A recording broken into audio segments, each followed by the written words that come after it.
Hello বন্ধু, আমরা এবারে বাড়ি ফিরছি। অনেক ভিডিও করলাম আপনাদের জন্য। কলা গাছটার আরেকটা ভিডিও করি। আমরা দুজনে সাইকেল এসেছি, দেখুন ওই যে আমার রয়্যাল এনফিল্ড আর এটা বাচ্চুর রয়্যাল এনফিল্ড। আমাদের দুজনকারটা।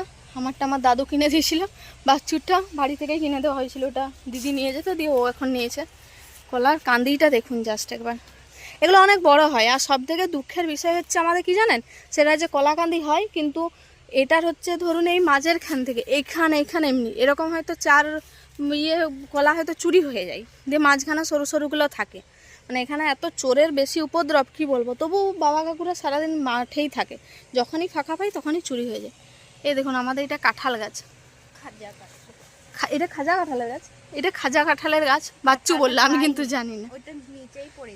কাঁঠালটা নিচে পড়ে যায়, বাড়িতেও নিয়ে যায়নি, বাড়িতেও নিয়ে যায় না, নিচে পড়ে যায়। যদি অবশ্যই ভালো লাগে একটু আমাদের সাথে থাকবেন। গাছের গোড়ায় অনেক চারাও হয়েছে বাচ্চু বলছে, দেখুন। আর এদিকে দেখুন কত বাঁশ কেটে, বাচ্চু এই বাঁশগুলো কেন কেটে রেখেছে? আচ্ছা, আমাদের কোনো মাচা করার জন্য এগুলো কেটে রেখেছে, ঠিক আছে। কেন রেখেছে সেটুকু কিন্তু আমরা জানি না, বাস এরকম বললাম যে ওই জন্য মনে হয় কেটে রেখেছে। যদি ভালো লাগে অবশ্যই আমাদের ভিডিওগুলো একটু সাবস্ক্রাইব করেন। এটা হচ্ছে রাস্তাটা, আমরা যেদিক হয়ে এসেছি।